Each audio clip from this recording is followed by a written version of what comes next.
Liverpool time slips and mysterious occurrences in Bold Street. Time travel. The subject of time has always intrigued us. Is it as set as we have always believed? Or does time loop back on itself, giving us a glimpse of a shadowy past out of the corner of our eye? Was it just imagination that made us, just for a second, believe we have seen an object or building change before our very eyes into something that looked medieval or maybe not even there? When this happens, we usually shake our heads and put it down to imagination. But over the last few decades, something strange has been happening in or near Bold Street, Liverpool, England. Not just a glimpse of the past, but full immersion into the strange and mysterious world of English history, if only for a few moments at a time. Step back to the 1950s and 60s. The strange thing about the Bold Street time slips is the actual time and place they are set. In the following cases, the people involved do not go back far in time, but seem to visit a particular decade or decades. So far, most of the sightings have centered on the 1950s and 60s. This is strange in itself. Most time travel experiences seem to take the recipient back, for example, to the 18th or 19th century. But not in this case. Are these people simply copying each other in their experiences, or are they genuinely taking a step back in time? The answer to that has to take into account whether they are doing it deliberately to get noticed, mass hallucination, or are they really experiencing this strange phenomena?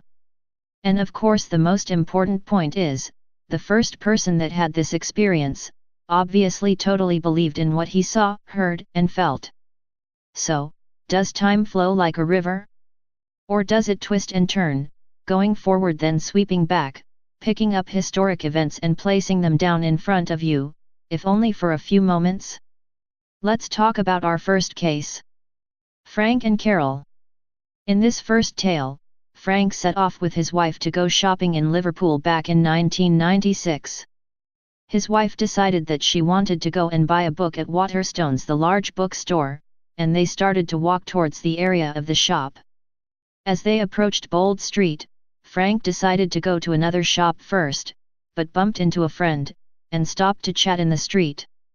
His wife went ahead without him. A few moments later, Frank said goodbye, visited his shop and turned to go back to meet his wife. After reaching Bold Street, he headed on towards the bookstore. As he approached, he glanced up and was surprised to see the name, Cripps, above the door. As he was about to cross over to see what was going on, a van swept past him with the name Cardens on the side. The van driver honked his old-fashioned horn and drove past. Looking around, Frank suddenly realized that things were not quite what they should be. He looked at the cars driving past and realized that they were all old-fashioned vehicles such as people would drive back in the 50s and 60s. And then he noticed the people. Men were wearing hats and macks, and the women were dressed in headscarves, full skirts, and had old-fashioned hairstyles such as women wore just after the war. By this time, Frank was beginning to feel slightly freaked out. He carried on crossing the road and headed towards the store. As he got closer, he noticed through the window handbags, shoes, and umbrellas. Suddenly he saw a young woman standing looking totally bemused, up at the shop sign. She was wearing modern clothes and as she saw him approaching, smiled at him. Frank went into the shop, closely followed by the young women. When they entered, he was surprised and pleased to see that it had indeed turned back into a bookshop. The young woman smiled, shook her head and said, "That was strange, I thought it was a new clothes shop," then she walked away looking extremely puzzled. This may sound an unlikely tale, but the odd thing about it is that Frank was in fact a former police officer who was used to dealing in facts, and definitely wasn't the type of person who would believe in the paranormal. Frank never stopped talking about it. Was this a time slip? Evidently Cripps was a women's shop that sold clothes and other goods, and Cardens was also a well-known Liverpool firm that owned vans around the time Frank found himself in. A few more, you say? Imogen and the mother care store. The second story concerns a young girl by the name of Imogen. She had decided to go into Liverpool to buy her sister Abigail a few things for her new baby. Upon arriving, she was happy to see a new mother care store that had opened up on the corner of Lord Street and Whitechapel.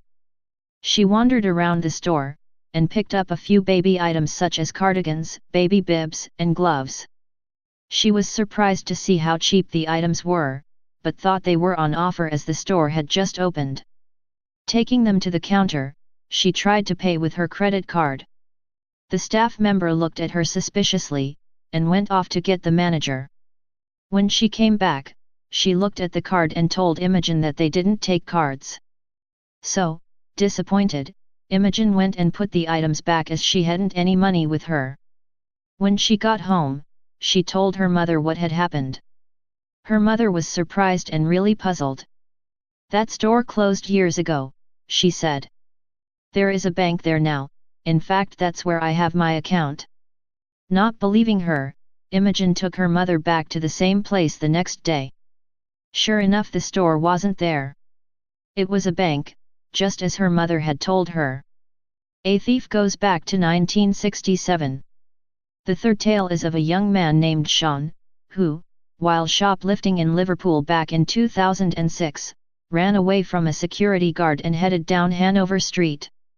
Trying to shake off the guard, Shaun, 19, turned into a dead-end street called Brooks Alley.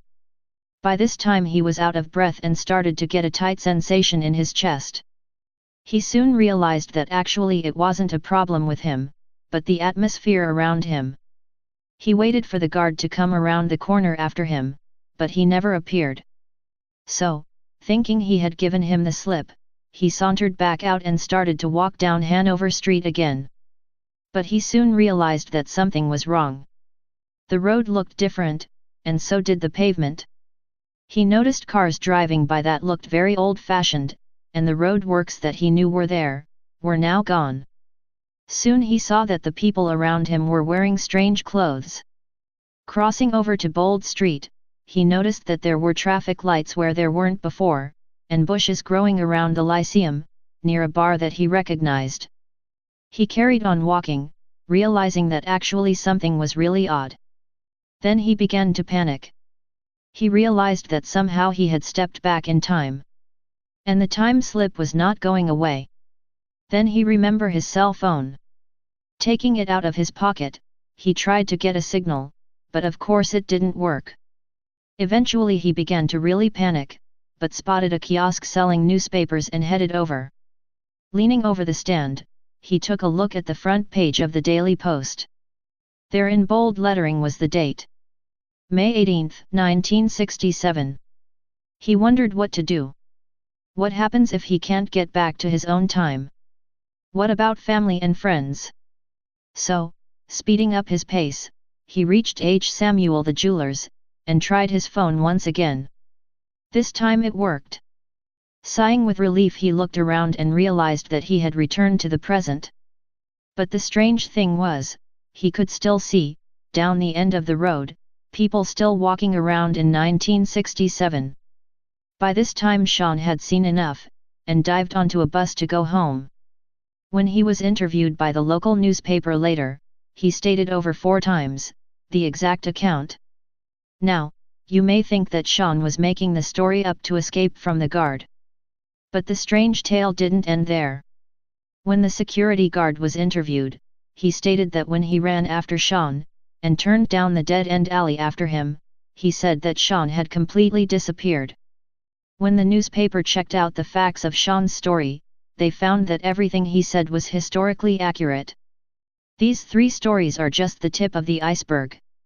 There are many tales from around Liverpool that tell of time slips, ghosts and other strange phenomenon. The stories keep coming thick and fast, and of course the more tales, the more likely people will start to believe that they are all being made up, or as the saying goes, urban tales.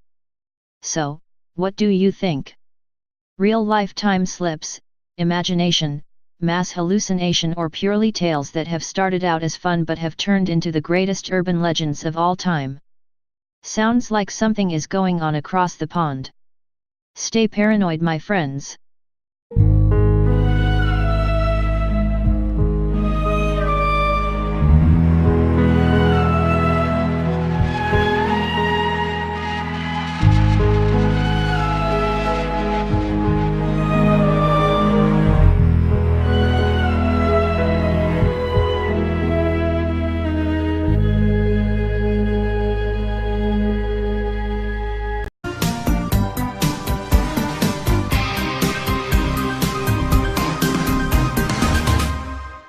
Liverpool time slips and mysterious occurrences in Bold Street. Time travel. But over the last few decades, something strange has been happening in or near Bold Street, Liverpool, England. Not just a glimpse of the past, but full immersion into the strange and mysterious world of English history, if only for us, just for a second, believe we have seen an object or building change before our very eyes into something that looked medieval or maybe not even there. When this happens, we usually shake our heads and put it down to imagination. The subject of time has always intrigued us. Is it as set as we have always believed? Or does time loop back on itself, giving us a glimpse of a shadowy past out of the corner of our eye? Was it just imagination that made